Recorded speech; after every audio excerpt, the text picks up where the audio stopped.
فاوي إن المنايل تهمي من مزاياه يا وي منايل تهمي من مزاياه.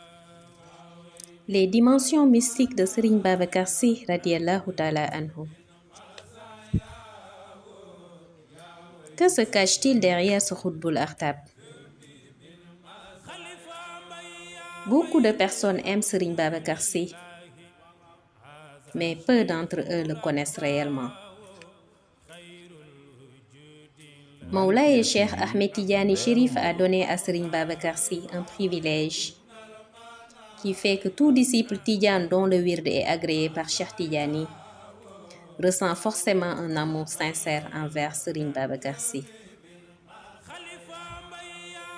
La particularité de la catégorie des saints à laquelle appartient Serigne Babacar Sy est que tout croyant et que si tu crois en eux, ils répondront à ton appel. Et quand tu les sollicites, tes vœux seront exaucés grâce à leur baraka. Ne serait-ce qu'une récitation de la sourate Al-Fatiha de leur part est un gage de prière accepté. Serigne Babacar Sy a vécu 377 ans dans la lumière de Muhammad Rasulillah dans le monde Al-Khaïchia en faisant le zikr de la Salatul Fatiha. Il a vécu 244 ans dans la lumière de Moulaye Cheikh Ahmed Tidiane Chérif dans le monde Al-Khaïchia. Dans ce même monde, il y a vécu pendant 10 000 ans en faisant le zikr de la Jawharatul Kamal. Sur le pléthore de bienfaits que Moulaye Cheikh Tidiane Chérif lui a gratifié, figure une couronne de lumière qui est son bonnet carré noir. Ce symbole fait que lorsque les anges et Nawamis le voyaient sur terre, ils disaient en le pointant du doigt: voici le roi de la tariqa Tidjane. Moulaye Cheikh Ahmed Tidiane Chérif a pris Serigne Babacar Sy quand il avait 2 ans à Tivaouane et l'amena jusqu'au 6e ciel, au siège du prophète Muhammad Rasulillah. Moulaye Cheikh Ahmed Tidiane Chérif présenta alors Serigne Babacar Sy au prophète Seydi Ahmed. Ce dernier prit sa main droite et la posa sur la tête de Serigne Babacar Sy, puis déclara: tu as assimilé désormais tout ce qui est science sur l'islam et sur la tariqa Tidjane.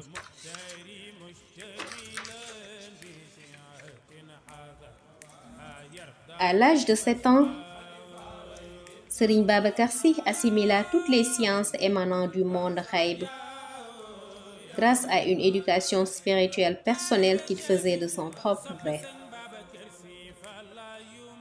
Tout homme de Dieu ayant accédé au grade de Qutb Zaman au Sénégal a eu ce privilège grâce à la prière de Serigne Babacar Sy que Cheikh Ahmed Tidiane Chérif lui avait accordée à l'âge de 14 ans.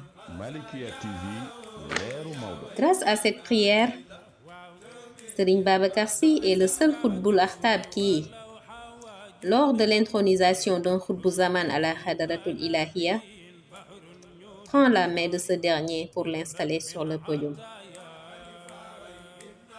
Serigne Babacar Sy est celui qui occupe le fauteuil du siège de la tariqa Tidjane se trouvant dans la mer Rouge. Il tient par devers lui un bâton avec lequel il éduque les âmes des futurs disciples Tidjane qui doivent venir sur terre. Les âmes de ces futurs disciples Tidjane font le zikr de la Salatul Fatiha dans des cuvettes de lumière sous la supervision de Serigne Babacar Sy radiallahu ta'ala anhu. Serigne Babacar Sy fait partie intégrante de la tariqa Tidjane. Il n'est pas un simple affilié ou disciple dans la tariqa, mais il en est un pilier fondamental. La source de lumière qui permet de réaliser des miracles et qui se trouve au 4e ciel et que tout saint recherche a été livré à Serigne Babacar Sy par Mawlaye Cheikh Ahmed Tidiane Chérif qui l'y abreuva. Le fait que Serigne Babacar Sy ait bu de cette source lumineuse des miracles fit que c'est son degré spirituel qui déclenchait des miracles sans que lui-même n'y ait l'intention. Serigne Babacar Sy est l'unique saint qui, lorsque quelqu'un disait du mal de lui, il se dépêchait de réciter 400 salatul fatiha à son endroit, afin d'éviter que ce dernier ne meure. Lorsqu'il eut atteint 20 ans, Mawlaye Cheikh Tidiane Chérif radiallahu ta'ala anhu lui donna tous les êtres vivants animés et inanimés et tous les milieux naturels physiques et métaphysiques. Car Serigne Babacar Sy représente dans le monde Khaïb le khalife de son temps. Il n'existe aucun saint qui, de son vivant ou après sa mort, n'ait fait la ziara sur Serigne Babacar Sy. Serigne Babacar Sy a demandé à Mawlaye Cheikh Tidiane Chérif de susciter en lui un amour profond et indélébile vis-à-vis de lui et de lui accorder de demeurer perpétuellement dans la voie tidjane afin qu'il soit un des garants de la tariqa et de l'islam. Serigne Babacar Sy a bâti une voûte de lumière au-dessus du ciel de Tivaouane. Cette voûte lumineuse encercle Tivaouane jusqu'à la fin des temps.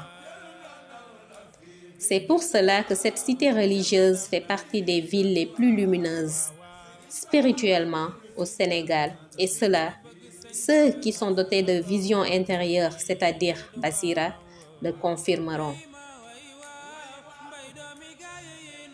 Sache que Serigne Babacar Sy voit celui qui contemple sa photo. Et ce prodige lui a fait dire ceci. Si ce n'était pas la pudeur que j'éprouve vis-à-vis de El Hadj Malick Sy radiallahu ta'ala anhu, je répondrai alors à l'appel de quiconque m'interpelle à travers ma photo. Cela est dû à sa grande ouverture mystique. Son appartenance à la catégorie des saints Khassia fait que si une fourmi marchait sur le pont Faidherbe de Saint-Louis, Serigne Babacar Sy l'entendait depuis Tivaouane grâce à sa sainteté élevée. La Salatul Fatiha originale était détenue par le saint homme. C'est pour cela que lorsqu'un groupe de personnes récite la Salatul Fatiha et que lui, Serigne Babacar Sy, fait une récitation individuelle, les bienfaits de la récitation du groupe seront reversés à Serigne Babacar Sy. Et cela grâce à son unique récitation. Son degré spirituel était très élevé, de telle sorte qu'il était le garant de la voie tidjane et de l'islam. Il disait que quiconque s'attaque à l'islam et à la tariqa tidjane aura affaire à lui. Il était le khalife général de tous les tidjanes du monde entier. Il disait qu'être dépourvu d'une chose dont on connaît sa valeur est mieux que de détenir une chose dont on méconnaît la valeur.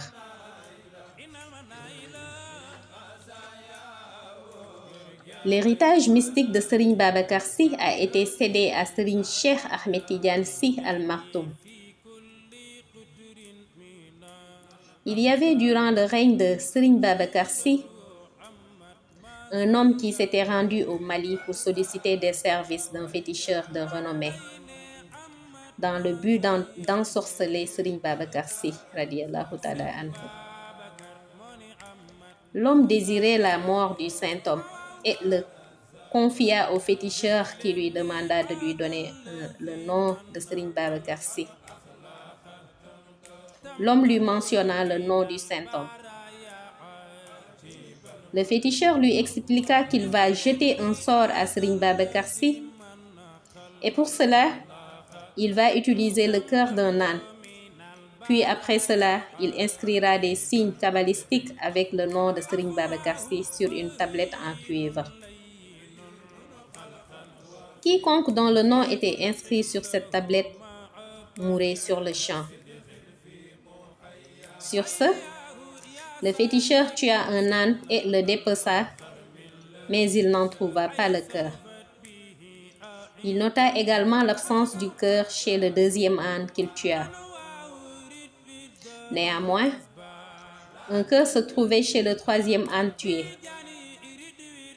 Il prit alors ce cœur et avec le sang qui en suintait, inscrit le nom de Serigne Babacar Sy sur la tablette en cuivre, qu'il exposa au soleil afin de la faire sécher.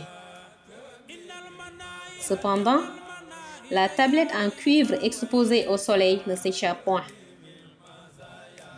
Et là, quelle stupeur! Le féticheur remarqua que c'est son propre nom qui était mentionné sur la tablette, au lieu du nom de Serigne Babacar Sy. Dès lors, il comprit alors qu'au séchage de la tablette, il mourra. Cet amer constat le poussa à demander à l'homme de se rendre à Tivaouane afin de solliciter pour lui le pardon de Serigne Babacar Sy. L'homme prit alors le train et se rendit à Tivaouane. Mais avant qu'il n'arrive dans la ville sainte, le féticheur était déjà mort. L'homme trouva Serigne Babacar Sy radiallahu ta'ala anhu à côté de la mosquée, les mains sur le dos. Il exprima le désir de voir le saint homme. Mais ce dernier déclara que ce n'était pas la peine qu'il le rencontre. Serigne Babacar Sy interpella l'homme pour lui dire ceci: sache que le féticheur est mort. Je voulais que tu viennes jusqu'à moi te faire subir le même sort. Vous avez d'abord tué un âne dont j'ai ôté le cœur, puis un deuxième dont j'ai également ôté le cœur. Regarde, j'ai jeté ces deux cœurs là-bas. Pour le troisième âne, je me suis dit que finalement, je vais vous laisser accomplir votre mauvaise intention. Maintenant que le Kalam a inscrit vos noms sur la tablette, il ne reste plus que toi pour mourir. L'homme se mit alors à pleurer et à implorer le pardon du saint homme. Ce dernier l'interpella pour lui demander pour quelle raison devrait-il lui accorder ce pardon. L'homme répondit que s'il le pardonnait, il va intégrer la tariqa Tidjane et s'y affilier. Serigne Babacar Sy répondit: alors je te pardonne. Mawlaye Seydi Mohamed El Cheikh nous apprend également que celui qui éprouve de l'amour envers Cheikh Al Khalifa ne goûtera jamais au châtiment de l'enfer. De plus, à cause de la baraka de Serigne Babacar Sy que Dieu lui a accordée, grâce à Mawlaye Cheikh Ahmed Tidiane Chérif radiallahu ta'ala anhu, le Sénégal connaîtra une période de 100 ans de bénédiction et de sûreté. Depuis sa disparition sur Terre en 1957 jusqu'en 2057. Parmi les secrets mystiques de son mausolée, chaque jour, dès 7h00, 2 anges viennent dans le mausolée de Serigne Babacar Sy à Tivaouane pour y réciter tous les versets du Coran et leurs commentaires en guise d'offrande au Saint-Homme. En plus de cela, chaque vendredi, lors de la séance de Hadaratul Juma, il vient la présider, vêtu d'une djellaba toute blanche. Ainsi, rien de ce qui se passe dans la Zawiya ne lui échappe. De la même manière, un autre secret jamais révélé sur le mausolée de l'homme de Dieu est qu'à chaque fois que quelqu'un entame sa visite spirituelle, à Tivaouane, en commençant par le mausolée de Serigne Babacar Sy, Seydi Hadji Malick Sy radiallahu ta'ala anhu, ainsi que Seydi Hadji Abdou Aziz Sy Dabakh, sortent en et viennent vers lui pour lui adresser leurs salutations.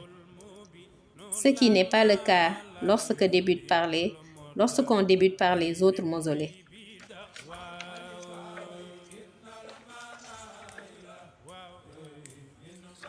Serigne Babacar Sy représente une fierté pour tous les disciples tidjanes. Le fait que les jeunes salmodient Mbaye yaa ñu doy, Mbaye yaa ñu doy montre la grande sainteté de ce Khutbul Akhtab. Nous sommes fiers de Serigne Babacar Sy, le grand maître des âmes des talibés chers sur la Salatul Fatiha dans la mer Rouge.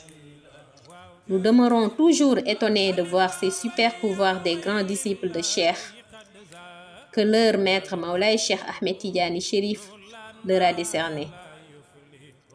Les Khutbul Akhtab ne montrent que la grandeur spirituelle de Maulay Cheikh Ahmed Tidiane Chérif radiyallahu ta'ala anhu. Jërëjëf Serigne Babacar Sy